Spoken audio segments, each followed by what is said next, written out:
Hey, everybody. Welcome to the show. And today I get to sit with my buddy, Mike Tolen.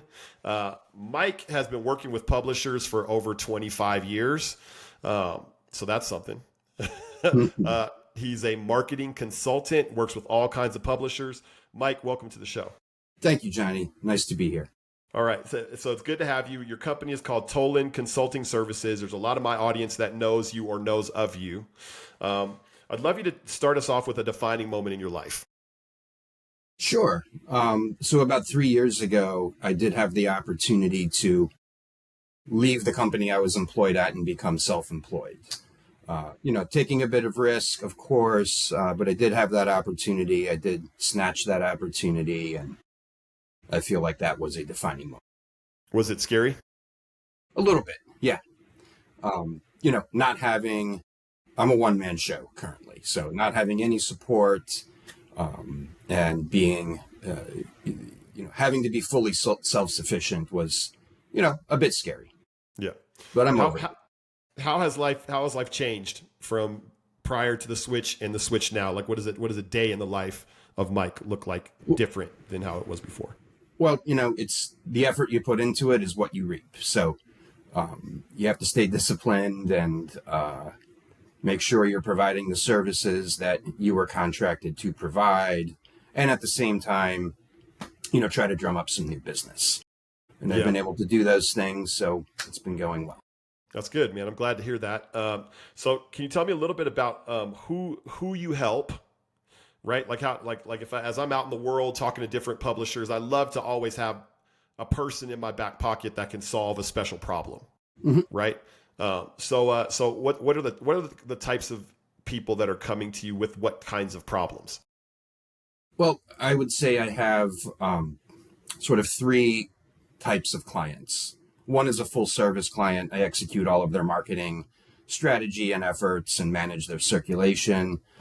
As well as a one-shot product business. Another client I have, it's an operational consulting role. I'm helping them with reporting, logistics, and other operations like evaluating printing contracts and expenses. Yeah. And then the third is I've done a few projects for a religious organization that also publishes a magazine, and I've helped them acquire one. And we're close to acquiring a second media property, aka magazine. And that's an evaluation and an ROI timeline project. So it's crunching a lot of numbers and putting a value on this prospective property and then helping them negotiate the sale price. Man. So are you a data guy? Are you say crunching numbers, you say evaluating, printing contracts and expenses. I'm assuming is that's a clue to me that you're a numbers guy? Yeah. Yeah, and I think if you talk to any circulation marketing person, they will say the same thing. It's a ton of data, a ton of number crunching. And the great thing about circulation is, say you do an A/B test. This is pretty simplistic to say, but the numbers tell you what to do, right? So there are numbers behind everything in my life and in my work life. And you know how to read the numbers. Yes, I like to think I do. Right. Well, 25 years, I would imagine that becomes instinct at that point. Yes. Right. Mm-hmm. To a degree, for sure. Yeah. All right. So the three types: full service, basically full service circulation management was kind of what you described in the first, right? Would you? Mm-hmm. Am I saying that right? That's correct. Yeah. The second was ops consulting. I do want to pull on that thread a little bit. So you said you help people evaluate printing contracts and expenses. What does that kind of engagement look like? So, if a publisher is with a printer and they have a X year contract and it's up for renewal, I would always advise anybody with any contract to opt out of the automatic renewal, take a look at the marketplace compared to what you're paying, renegotiate your existing contract, or maybe go somewhere else. Yeah. So it's that sort of analysis that I do. Right. So then somebody would bring you in because you're a person who stays on top of the entire landscape. So you kind of understand what a good deal, you can tell a good deal from a bad deal, right? Or you could give me some points of negotiation in that conversation with the printer. Correct. So when you say ops consulting, that in logistics, or evaluating print contracts. That I'm imagining, right? I'm putting myself in the room. I'm imagining heading into this negotiation. I want to make sure that I'm doing it right. I want to make sure I have my data straight. I'm going to call Mike because Mike has already done all this research and he can walk me through it. That's accurate. Yes. Okay. All right. Good stuff, man. Tell me a win in your career. I'd like to hear about a win that you've had in your career. Okay. So years ago, I worked for a not-for-profit environmental organization that also sold memberships and gave their members a bi-monthly magazine. The organization had chapters across the country, and the organization also had a board of directors. And, much like a stock or a mutual fund or whatever, there's an annual proxy vote to populate the board of directors, nominate somebody new or elect somebody again. And the organization would solicit its members for their votes, and they would do so in a very simplistic way that did not generate much response. They might get, they had 500,000 members and they might get 1,000 responses. Oh, wow. Yeah.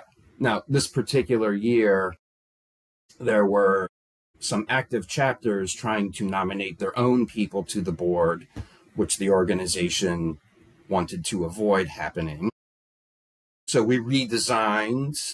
This is not a revenue generating thing, but it's a vote generating thing. And it was very, very important to the organization. So I redesigned the notice that says, hey, vote in the proxy election. Yeah. And we got like 30,000 responses. Wow. Yeah. So we just made it easier for the consumer to A, see it, and B, send it back in. It was a good win. Again, not revenue generating, but it was a win. Yeah. Mm-hmm. Yes. Yeah, man, I love it. Now I'm trying to help people get inside your head, right? So that scenario, the client comes to you, they tell you the problem that they're having, getting response. What's going on inside your head? How does your brain work when you're confronted with that kind of a problem? And obviously, you know what to do because you were able to, multiply the number of votes by a significant, multiple. So yeah, tell us, let us into your head how you're thinking about that problem. Well, it's kind of just taking a step back and looking at the creative or the marketing that's in place. Yep. And evaluating its effectiveness, its attractiveness, its messaging, and is it difficult for the consumer to respond to it, or is it as easy as possible? I had a similar thing, a similar win about 2 years ago with my current full service client, where I redid their retention efforts and series. Yep. And we went from bringing in $2 or $3 per retention effort mailed out to $12 per effort mailed out. Yes. And the way we did that was we implemented best practices and made it easy for the consumer to respond to it. Yeah. Just little things like they weren't paying for the reply postage. Yeah. So we made that change. So now you don't have to put on a stamp. It's one less step. It's not anything groundbreaking. It's common practice to have postage paid reply envelopes. But making that one little change and doing other improvements to the creative, quadrupled the revenue per effort mailed out. That's awesome, man. It reminds me of a conversation I had with Melissa Chowning. And she said, very, very respected. I mean, incredible human being. And I was asking her a lot of questions about her realm of influence and her realm of expertise. And she just said so much of it comes back to the fundamentals. It was so refreshing to talk to her. She was like, look, I don't really have anything groundbreaking for you, Johnny. Like there's certain fundamentals. Most people don't do them. And if you did the fundamentals, then you just executing fundamentals consistently over time brings multiplied success from that. And that's what I'm hearing from you. A very common sense approach. You understand the fundamentals. You have a very, very strong understanding of the overarching context. And you can help people maximize their effectiveness within within that context. Yeah. And look, there are some easy wins to be had. If I start working with a publisher who's doing it completely wrong, Yeah. that's a pretty low bar, and there are easy wins to be had.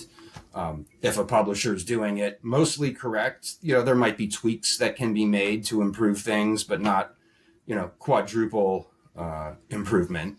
Yeah. But, slight improvements. Yeah. Mm-hmm. So I ask people all the time, what's your media superpower? And so I'm going to ask you and a lot of times it's hard for you to see it because it feels like common sense, right? It's like, no, everybody thinks this way. But to the best of your ability, I'd love to hear what you see as your media superpower. So I guess, over the years, I've worked at different publishing companies and 2 different circulation outsourcing companies. And in those outsourcing roles, I just had a bunch of different clients, anywhere from, magazines about cars or automobiles to quilting magazines. And I think being able to adapt and market to audiences that are completely different and in most cases brand new to me might be my answer to that. Yeah, right. Like you don't have to necessarily be a genius on the subject matter, right? But you understand the context of just how people, universal commonalities about how people work. Yes. And, I think a lot of it is understanding the basic demographics. Yeah. Does it skew male or female? What is the, median age range? And knowing that, people who are older, act and behave differently than people who are middle-aged or younger. Yeah. Yeah. So I've never met anybody like you. So that's part of what I love about this show is I get to talk to people that are experts in areas that I know basically nothing about. And that's frankly what's happening right now, right? I know very little about the circulation outsourcing world, and those kinds of things. But I would love to hear, I have heard kind of some murmurs about, I don't know if upheaval is the right word, but changes that are happening in that space. And so as an expert within that space, can you tell me a little bit about what publishers, what you're hearing that publishers are experiencing and why that's happening? Well, I think a lot of change has happened in the operational services area of this business, specifically magazine fulfillment. There's been a lot of consolidation over the past 5 or so years. A lot of smaller fulfillment operations that were great fits for smaller publishers have been acquired by larger fulfillment companies. So, it's cliche, but you're, a small fish in a big pond at those places compared to, one of these family-owned places that, had a few dozen clients and they were all smaller publishing companies or smaller magazines. I think you got equal attention there and maybe not as much, when you're small at a very large operation. Yes. Yeah, that's good. And so then what are the pains that people are feeling or that you're hearing? Because again, there's a lot of publishers that are on this, that are, are tuned into this, the People of Media initiative. What are some of the pains or red flags that people might be feeling? I think probably additional expense. I think, costs have gone up as a result of these acquisitions. I also believe that the database conversions have been a big pain point.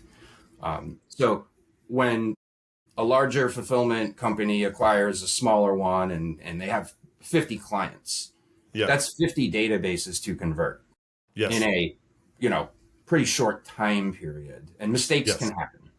Right? Yes. There's always a learning curve. There's always going to be something that goes on in a conversion. It's never perfect. Yep. But I think that particularly has been a pain point that I've heard of for a lot of these people going from small to big and having to do a conversion. That makes sense. That's one area where I can actually speak from experience. We've done quite a few database conversions, and again, not in the circulation space, but complex database conversions. in my realm, it's in the research space. Research databases that are being used annually to collect information for different products. And no two are alike. They're highly complex. There's so many data points involved that, and then there's nuance within the data points, and one data taxonomy isn't 100% equivalent to another database taxonomy, and so you end up with edge cases. And that's where you get killed, is the edge cases, right? Is it the same in these kinds of conversions? I think it's similar. One other sort of landmine that can exist is your recurring credit card revenue. So if you have people on an automatic annual renewal and you're leaving a place where you were using Chase Payment Tech or Authorize.net to process your credit cards, and the acquiring fulfillment company does not offer Authorize.net, you have to use whatever providers they're integrated with. And if you change your credit card merchant and import those tokens from the old one to the new one, you take at least a 20, if not 25% hit on your credit card success rates. Yeah. And it takes, 6 months to a year for that to work itself out. But I don't think, this is something that's so ingrained deeply in the business and it's specialized knowledge that, I think a lot of publishers they're not aware of it and I wouldn't expect them to be. Yep. But you find out quickly when you see your success rate. Yeah, man. So low hanging fruit, like let's just talking about like those felt pains, and I would imagine there's you talked about the difference in experience. So those are both tangible, right? Like there's an additional expense, so your prices are going up, and then there's this conversion pain point that can lead to lost revenue at the end of the day, and a lot of inconvenience. Those are both hard experiences. But on the softer side, just the feeling of being prioritized as a client, right? Like also that, like whatever goes with having maybe a smaller, more attentive provider, and then having a different, more of a corporate experience with a provider. I think we all know what that can also mean. So as far as problem solving, right? Like low hanging fruit, I'm going to nominate you here. Okay. Right, would be to get an outside perspective before you if you're if you're about to engage in this kind of an exploration, if you're about to change providers, if you're running to a place where you're actually going to have to change providers, getting an outside perspective is probably the number one piece of advice I could give. And Mike, you would be I'm going to nominate you as the type of person that people could lean on for that kind of expertise. All right, if I do that? Absolutely. Yeah. Yeah, that's cool. Now, can you tell us a little bit more about where you see the industry heading? Are we headed off a cliff? Are there kind of unforeseen problems that need to start being talked about so that we can start to address them? Tell me what you see. I mean, I've been hearing this industry is going off a cliff for 25 years. I remember when digital replica magazines became a thing, just a PDF page turner version, print is dead. I've been hearing that for 25 years too. So I don't think we're falling off a cliff. Yeah. Certainly eyeballs go elsewhere these days and advertising dollars go elsewhere, but people still like tangible print products. And I don't think that's ever going to change. And with regard to the fulfillment operational landscape, I think that's kind of calmed down. The acquisitions happened and there hasn't been any in a while. And there's still a handful of small players out there. So there still are smaller options for like a city regional magazine who wants to be at a place with equal sized mutual clients or mutual publishers. So it's kind of calmed down. All right, very cool. So then let's get a little bit more tactical for the publishers that are listening to this. What are the red flags that they should be looking for? Like basically, if what are the types of things that you would look for to say, hey, you really need to make a change here? right, in this operational fulfillment, operational side of your business, you really need to make a change here and go with another provider, even though it's going to hurt. What are the indicators that change is imminent and needs to be explored? I'm struggling to come up with an indicator that you mean changing vendors should be imminent? Yep. Yeah. Oh, Yep. rising costs, especially if you are on a fixed cost, like you pay a fee per month, regardless of the size of your circulation. Yep. The traditional fulfillment billing method, if you will, or contract rate method is to charge based on how many names are on the file. Yeah. So if you have 500,000 names, you pay X dollars or cents per name per year. If you go down to 350, that rate goes up a little bit, but you have 150,000 fewer people times a slightly higher rate. You're still paying less than you were at 500,000 circ. Yes. But there are places out there now that just charge a monthly fee for the platform. And if you reduce your file size or make strategic decisions to have a smaller, more targeted circulation, now you're paying more per name or per subscriber or per unit. So I would watch that and look at those trends year over year for sure. Okay. All right. Because now it's just numbers, right? Now it's at this point it's just okay. Is this lucrative for us or is it not lucrative? Yeah. And I think that some of these platforms out there offer a lot. They offer a lot of data products and reporting systems that you may or may not need. You may like them, you may want them, but you may not need them. So if you're looking for, a very simple, keep the trains on time service, those options exist without these extra bells and whistles, and you're paying for that stuff even if you don't use it. So yes, I think it's really important to understand what your needs are for a vendor and find the vendor that offers those needs and that you're not paying for needs for services you don't use. That's good. That's good. Now, do you have a preference? Like, do you have an innate preference between those two pricing models? The platform pricing versus the, per subscriber pricing. Yeah, I like the variable pricing better. Yeah, because it gives you that flexibility. Got it. Yep. I'm going through that now with a client. We made some changes, strategic changes that absolutely made sense, but we are on a fixed pricing model, and now our expense per name or subscriber is more than it has been. I see. Yeah. Right. And so now that becomes a negotiating conversation, right? Like a negotiating data point for a conversation that used to happen. Hey, our per subscriber price went from this to this, and we don't like that.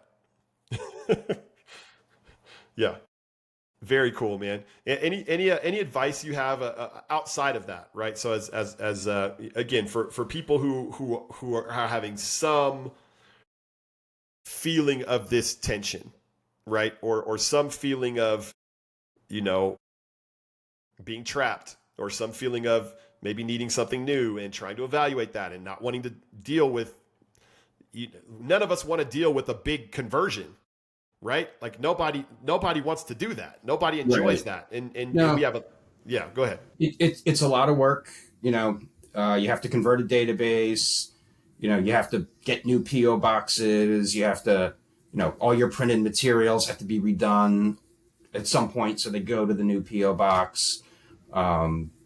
You have to deal with credit card merchants or credit card providers and build new web pages. It is a lot of work. But my advice would be to shop around, definitely, especially if you're paying what you think is too much, or if you're not super happy. It's not a glamorous business. It's opening mail and sending out mail and maintaining a database and answering customer service phone calls. But if you're not happy, there's other options, and there are still a handful of smaller options. And there's some brand new options too, like a software you can license, and this company provides an all-in-one software that does your advertising ops, your circulation database, your circulation reporting. Yep. And they've Yep. partnered with, traditional fulfillment. So they have, a place to open the mail and send out the mail. Yeah. So this is a place where you can name names. So if there are some companies out there that you want to give a shout out to and recognize for either innovation or because they do a good job, please do it. Like I want to give people like the real gold nuggets here and not, Well, the one I just described, the all-in-one software package that does advertising ops, and it's your CRM database and your circulation database with a traditional brick and mortar partner for the physical operations. That's Media OS. Okay. I've demoed the platform. It seems cool. It's new to me, and I think this partnership with brick and mortar is like a month old, so that's brand new. Yep. So that's a new option, and that's great to see, because for 5 years we've just been seeing options go away. There's fewer. Yep. Yep. I love that. Anybody else that you would throw out there as a good alternative? Sure. There's primarily a business to business publication fulfillment operation called Cambion West. Yeah. Who I've worked with a lot. I've heard of them. And they do paid very well too. And they're smaller, they haven't been gobbled up by anybody. They're family owned, and I've always had a good experience with them. Awesome, man. But I love this stuff because even though this is an industry that I probably like the nuts and bolts of what I will never know and don't want to know. Right? I just love having access to people who are experts in their field and excellent in their field. And so I'm so glad that, you got placed on my radar. We got introduced, and I'm so grateful for you sitting with me and spending time with me, Mike. Thank you. You're welcome. It was great. Thank you. And for everybody who was up with or who has stayed with us up to this point, it was good to have you, and we will see you next time. So everybody take it easy. All right, Johnny. See you.